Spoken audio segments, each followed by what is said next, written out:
सी language की series में आज हम पढ़ रहे हैं लेक्चर नंबर 9 को। टॉपिक होगा C language character set, tokens and keywords.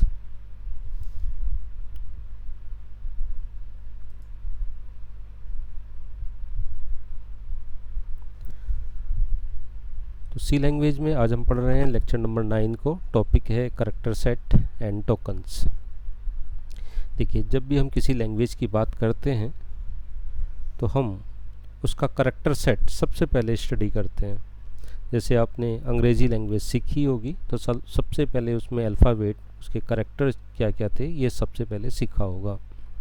तो ऐसे ही लैंग्वेज में हम सबसे पहले यहाँ पर कैरेक्टर सेट देखेंगे और कैरेक्टर सेट के बाद फिर टोकन्स देखेंगे।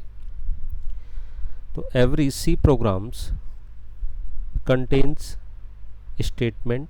These statements are constructed using words and these words are constructed using characters from C character set.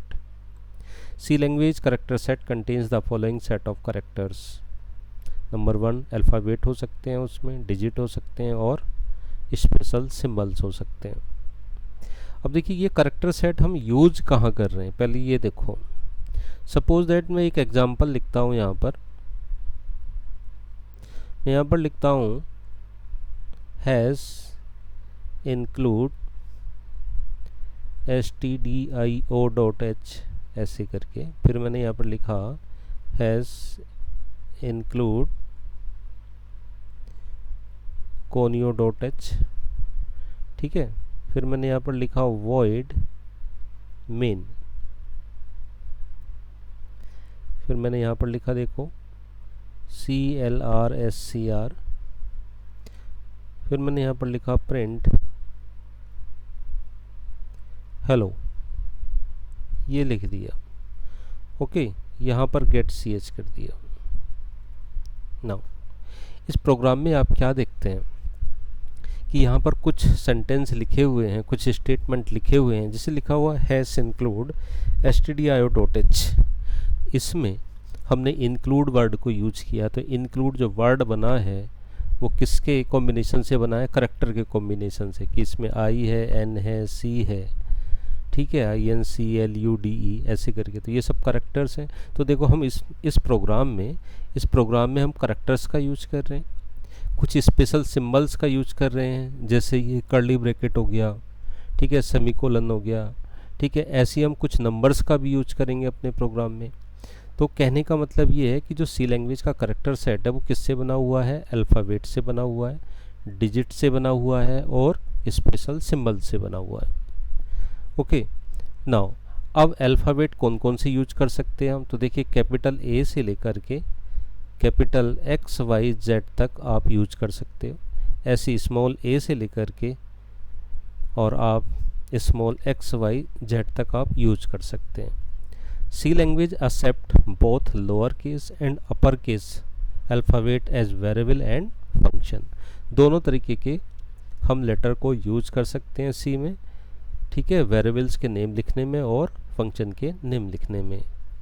Okay, digit की अगर बात करें तो डिजिट हम यूज करते हैं 0 से लेकर के 9 तक की डिजिट हम अपनी C लैंग्वेज में यूज करेंगे। अगर हम स्पेशल सिंबल्स की बात करेंगे तो स्पेशल सिंबल्स कौन कौन से हैं, जैसे कुछ वाइट स्पेस सिंबल्स होंगे, कुछ बैक स्पेसेस होंगे, कुछ अदर सिंबल्स होंगे। जैसे ये सिंबल हैं greater than, less than, percent symbol, ठीक है, कर्ली ब्रैकेट है, स्क्वायर ब्रैकेट है, इजिकल टू है, प्लस सिंबल है, माइनस सिंबल है, ये सब क्या है, स्पेशल सिंबल्स हैं। इन सभी सिंबल्स को हम अपने प्रोग्रामिंग लैंग्वेज में यूज करने वाले हैं, ठीक है। तो every character in C language has its equivalent ASCII code value, ठीक है। स्काई कोड वैल्यू का मतलब होता है American standard code for information interchange. जैसे आप इस फिगर में देख रहे होंगे, स्काई वैल्यू जैसे 0 है तो इसका मीनिंग क्या है, करेक्टर क्या है, नल है, मीनिंग भी नल है। जैसे स्काई वैल्यू 1 है तो करेक्टर कौन सा है, SOH और स्टार्ट फॉर एडर के लिए। SE2 है STX स्टार्ट फॉर टेक्स्ट के लिए। SE3 है ETX एंड ऑफ टेक्स्ट के लिए।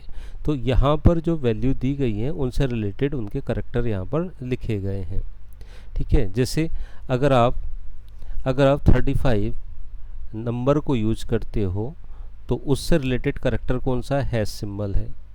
ठीक है, 36 करेक्टर को यूज करते हो तो उससे रिलेटेड सिंबल कौन सा है, डॉलर साइन है। 37 को यूज करते हो तो कौन सा है, ये परसेंट सिंबल है। 38 को यूज करते हो तो सिंबल कौन सा है, एम्परसेंट सिंबल है। जैसे 65 को आपने यूज किया तो 65 का सिंबल कौन सा है, कैपिटल ए। 66 का कौन सा है, कैपिटल बी। इस तरीके से ऐसे स्मॉल ए का भी होगा। देखो 97 किसका नंबर है, स्मॉल ए का। 98 किसका है, स्मॉल बी का। तो ये एस्काई वैल्यू है इन पर्टिकुलर करेक्टर की। आप अपने प्रोग्राम में आप ये वैल्यू यूज़ कर सकते हैं। ओके, नाउ आगे चलते हैं, सी टोकन्स की बात करते हैं। आई थिंक आपको अब तक करेक्टर सेट समझ में आ गया होगा। अब बात करते हैं सी टोकन्स। तो देखिए, every C program is a collection of instructions and every instruction is a collection of some individual units. Every smallest individual unit of a C program is called token. Every instruction in C program is a collection of tokens. Tokens are used to construct C program and they are said to be basic building block of a C program. कौन कौन से tokens हैं भाई, जैसे keywords हैं, identifiers हैं, operators हैं, special symbols हैं, कांस्टेंट हैं, स्ट्रिंग है, डेटा वैल्यूज़ हैं। तो these are the tokens of C language, या हम ये कह सकते हैं, ठीक है, the combination of these things are called as tokens in C language. देखिए क्या लिखा है, a collection of all the keywords, identifier या ऑपरेटर या symbol, special symbols, constant, string and data values are called tokens. ठीक है, तो tokens की डेफिनेशंस है। तो एग्जाम में पूछ ली जाती है, what do you mean by tokens, तो आप लिख सकते हो कि keywords, identifier, operator, special symbol, constant और स्ट्रिंग, डेटा वैल्यूज़, इन सभी के कॉम्बिनेशन को हम क्या बोलते हैं, टोकन्स बोलते हैं। और टोकन्स जो होते हैं वो किसी भी प्रोग्रामिंग लैंग्वेज का सबसे छोटा पार्ट होता है, इंडिविजुअल करेक्टर, इंडिविजुअल एलिमेंट होता है, उसको हम क्या बोलते हैं, टोकन बोलते हैं। ओके, नाउ अब बात करते हैं कीवर्ड्स की। तो कीवर्ड्स क्या है, सबसे पहले जो टोकन्स है वो कीवर्ड्स है। कीवर्ड का क्या रोल है, देखो ये चीज़ समझ में आनी चाहिए। ये सी टोकन से हम यूज़ क्यों करेंगे, कीवर्ड्स को हम यूज़ क्यों करेंगे, आइडेंटिफायर को हम यूज़ क्यों करेंगे अपने प्रोग्राम में, ऑपरेटर्स का क्या यूज़ है, स्पेशल सिंबल्स क्यों लगाते हैं, कांस्टेंट, स्ट्रिंग और डेटा वैल्यूज़ क्यों लगाते हैं। ठीक है, तो ये चीज़ हमें समझनी पड़ेगी कीवर्ड्स में। अब आप देखो, जैसे रिमोट कंट्रोल है, टीवी सेट का रिमोट कंट्रोल। तो रिमोट कंट्रोल में जो कीज़ दी गई हैं उसमें वॉल्यूम की एक की दी गई है, तो उसके ऊपर कुछ साइन लगाया है वॉल्यूम बढ़ाने के लिए, वॉल्यूम घटाने के लिए। ठीक है, तो वो एक स्पेशल की बना दी गई है और स्पेशल की के ऊपर कुछ लिख दिया गया है कि ये वॉल्यूम को इंक्रीज करेगा, ये वॉल्यूम को डाउन करेगा। ऐसी चैनल को सेट करने के लिए नंबर सेट किए गए हैं कि +1 नंबर जो है वो इस चैनल का होगा, 2 नंबर जो होगा वो इस चैनल का होगा। तो ये कुछ प्री डिफाइंड सेट बना करके दिए गए हैं जिसको आप डायरेक्टली अपने प्रोग्राम में यूज़ करते हो। ठीक है, और इनके मीनिंग को चेंज नहीं कर सकते हो। क्या आप अपने रिमोट कंट्रोल में ऐसा कर सकते हैं कि जो वॉल्यूम इंक्रीजिंग की है उसका फंक्शनिंग चेंज कर दें, कि अगर हम वॉल्यूम इंक्रीज करें तो चैनल चेंज हो जाए, ऐसा हो सकता है? जी नहीं। तो अगर वॉल्यूम को इंक्रीज करोगे तो वॉल्यूम ही इंक्रीज होगी, चैनल थोड़ी ना चेंज होगा। तो कुछ कीज के मीनिंग भी क्या होते हैं, फिक्स्ड होते हैं, वो वही काम करेंगे जिसके लिए उनको बनाया गया है। तो ऐसी चीज़ों को हम क्या बोलते हैं भैया, कीवर्ड्स बोलते हैं। बात समझ में आ गई कि हमने कुछ कीज सेट कर दी हैं, प्री डिफाइंड कीज हैं, आप इनका जो है डायरेक्टली यूज कर सकते हैं। तो ऐसी कीज जो पहले से ही सेट है उनको हम क्या बोलते हैं, प्री डिफाइंड कीवर्ड्स बोलते हैं। तो चलो देखते हैं। In C programming language keywords are special words, ध्यान दें, keywords are special words with predefined meaning. Keywords are also known as reserved words in C programming language. In C programming language, there are 32 keywords. All 32 keywords have their meaning, which is already known to compiler. Okay. Whenever C compiler reads A keyword it automatically understand it's meaning. जब भी कोई keyword आपके programme में आएगा तो compiler को पता लग जाता है कि उस कीवर्ड का मीनिंग क्या है। ओके, तो कुछ प्रॉपर्टी हैं कीवर्ड्स की, क्या क्या प्रॉपर्टी हैं वो देख लेते हैं। All the keywords in a C programming language are defined as lower case letter, so they must be used only in lower case letter. Okay, जितने भी कीवर्ड्स हैं वो सभी लोअर केस लेटर से लिखे गए हैं। Every keywords has a specific meaning, user can not change that meaning. मतलब अगर कीवर्ड्स कोई लिखा हुआ है तो उसका एक फिक्स्ड मीनिंग है और उस मीनिंग को आप या हम चेंज नहीं कर सकते। ओके, और जितने भी कीवर्ड्स हैं वो सभी के सभी लोअर केस लेटर में लिखे जाने हैं। ओके, तीसरा रूल क्या है? Keywords can not be used as user defined names like variable, function, arrays, pointer etcetera. जितने भी कीवर्ड्स हैं आप उनको एज ए वेरिएबल के नेम की तरीके से यूज नहीं कर सकते। ओके, और नेक्स्ट देखते हैं। Every keywords in C programming language represent something और specific some kind of action to be perform by the compiler. जितने भी कीवर्ड्स हैं उनका कुछ ना कुछ मीनिंग होता है जो हमारे कंपाइलर को पता होता है। All keywords are written in lower case letter. अब ये 32 कीवर्ड्स कौन कौन से हैं? तो पहला कीवर्ड है जैसे ऑटो, दूसरा है ब्रेक, फिर case, character, constant, continue, default, do, double, else, enum, extern, float, for, go to, if, integer, long, register, return, short, unsigned signed, size of, static, struct, switch, typedef, union, unsigned, void, volatile और while. ये सभी के सभी क्या हैं? आपके 32 keywords हैं और इनका सबका मीनिंग अलग अलग है। तो देखते हैं, समझते हैं कि मीनिंग क्या क्या है। अगर आप ऑटो कीवर्ड का यूज़ अपने प्रोग्राम में कर रहे हैं तो ऑटो का मतलब होता है it is use to declare automatic variables which have local scope and are created and destroy automatically within a function. ठीक है, इसका मीनिंग ये है कि ये ऑटोमेटिक वेरिएबल होते हैं और ये अपने आप डिक्लेयर होते हैं। ठीक है, एंड अपने आप क्या हो जाते हैं? ये which have a local scope and are created and destroy automatically. ठीक है, विद इन ए फंक्शन। दूसरा है break, use to exist from a loop और स्विच स्टेटमेंट। ठीक है, ब्रेक का हम यूज क्या करते हैं? अपने स्विच केस स्टेटमेंट में यूज करेंगे या फिर अपने लूप में यूज करेंगे। तो लूप से अगर बाहर आना तो ब्रेक स्टेटमेंट का आप यूज कर सकते हैं, या स्विच से उस स्विच केस से बाहर आना है तो आपको ब्रेक स्टेटमेंट का यूज कर सकते हैं। Now case, it is used in switch statement to specify different code of blocks based on the value of an expression. Character, char, indicate a character data type. ठीक है, constant, it indicate a constant value. Continue, it is used to skip the current iteration of a loop and produce the next one. ये जितने भी keywords आप देख रहे हैं इन सभी कीवर्ड्स को हम अपने प्रोग्रामिंग लैंग्वेज में यूज़ करने वाले हैं।